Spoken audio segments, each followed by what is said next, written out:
Assalamualaikum, selamat pagi Bu Ketut-Wijawati. Selamat pagi Bu. Baik, pada hari ini kita akan melakukan pra-observasi namanya.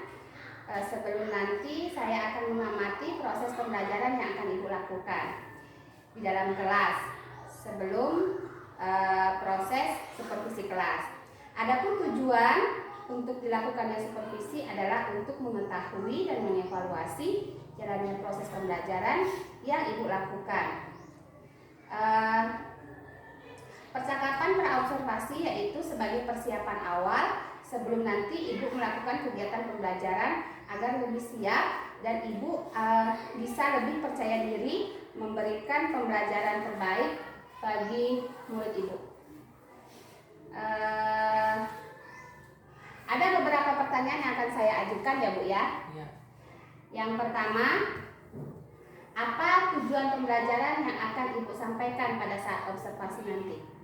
Tujuan itu perubahan wujud benda. Pengembangan apa yang akan Ibu lakukan? Pengembangan yang saya lakukan yaitu pada pembelajaran sebelumnya saya sudah menggunakan PowerPoint. Saya berpikir dengan menggunakan PowerPoint akan membantu siswa memahami materi lebih baik. Tapi ternyata ketika saya ulangan harian, ternyata hasilnya nilainya di atas rata-rata, masih sedikit kurang Bu. Jadi nilainya siswa itu masih kurang ya Bu ya. Betul. Kemudian Ibu sudah menggunakan media PowerPoint namun nilainya masih sedikit yang di atas rata-rata. Nah, jadi tidak sesuai dengan harapan begitu Bu ya. Betul. Kira-kira mengapa sampai seperti itu ya Bu? Kalau menurut Ibu, mengapa masih banyak siswa memperoleh nilai di bawah rata-rata? Mungkin karena saya hanya menggunakan media PowerPoint, Ya. jadi pembelajaran belum berberat pada siswa. Oke. Makanya nilainya masih kurang baik. Mungkin perlu ditambah yang lain untuk membuat siswa lebih memahaminya lagi. Oke. Selain itu, kira-kira pengembangan apa lagi yang ingin Ibu lakukan? Itulah Bu, ketika saya menggunakan PowerPoint, hasilnya kurang maksimal. Saya berpikir untuk membuat alat peraga sehingga siswa-siswa yang kinestetik dapat membantu saya memahami materi lebih bagus. Saya ingin membuat RPP berdiferensi, berdiferensiasi. Selain itu juga saya ingin siswa memahami materi tentang perubahan wujud benda dengan menggunakan lagu.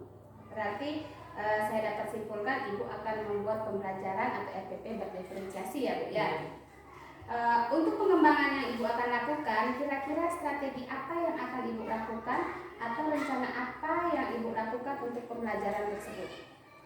Saya akan menggunakan alat peraga, menggunakan PowerPoint, membuat LKPD, dan pada saat pembelajaran siswa, saya bentuk dalam kelompok-kelompok gitu. Saya juga akan membuat lagu tentang perubahan wujud benda agar mudah dipahami oleh siswa. Oke. Berarti saya dapat simpulkan Ibu membuat pembelajaran itu mengakomodir semua kebutuhan siswa ya Bu ya? Betul Bu. Jadi saya mengakomodir dari gaya belajar Bu. Seperti yang kita ketahui, gaya belajar itu ada 3 yaitu visual, auditory, dan kinestetik. Mungkin ketika saya menggunakan PowerPoint itu hanya untuk siswa yang gaya belajarnya visual. Jadi untuk yang auditory itu menggunakan lagu, dan untuk yang kinestetik saya membuat alat peraga yang langsung membuat atau memegang alat peraga itu sendiri. Jadi pembelajaran Ibu sudah berpusat kepada siswa ya Bu ya? Betul Bu. Semua gaya belajar dan keumuran siswa tercover di pembelajaran yang akan Ibu lakukan atau Ibu rencanakan. Kira-kira dalam melaksanakan rencana pembelajaran ini, apakah Ibu melibatkan rekan atau seperti apa Bu? Iya, jadi nanti untuk membuat alat peraga itu rencananya saya membuatnya di sekolah. Ketika jam istirahat, saya meminta teman-teman di sekolah untuk membuat alat peraga tersebut. Jadi teman-temannya Jadi teman-temannya membantu untuk membuat tata peraga seperti itu ya Bu ya. Betul, Bu. Kemudian Ibu, agar kita tetap berkembang pembelajaran kita harus melakukan refleksi diri. Kira-kira apa yang Ibu lakukan? Yang saya lakukan, jadi yang saya sangat bersyukur dengan adanya supervisi ini Bu. Jadi saya dapat merefleksi diri saya, kira-kira proses pelajaran saya itu kurangnya di mana. Jadi nanti menjadi pertimbangan saya agar proses pelajaran di kelas yang saya lakukan itu lebih baik lagi. Oke, dengan adanya supervisi sebenarnya membantu kita dalam rangka meningkatkan kompetensi. Dengan supervisi kita melibatkan orang lain untuk melihat kemampuan kita atau kekurangan kita dalam proses pembelajaran, agar nanti proses pembelajaran kita dapat berkembang ke arah yang lebih baik. Bukan begitu Bu? Betul sekali Bu. Nah, dari yang sudah Ibu paparkan, saya merasa tidak sabar lagi untuk melihat proses pembelajaran yang akan Ibu lakukan. Kira-kira kapan Ibu akan melakukan proses pembelajaran tersebut? Rencananya minggu-minggu depan. Rencananya minggu depan ya Bu ya?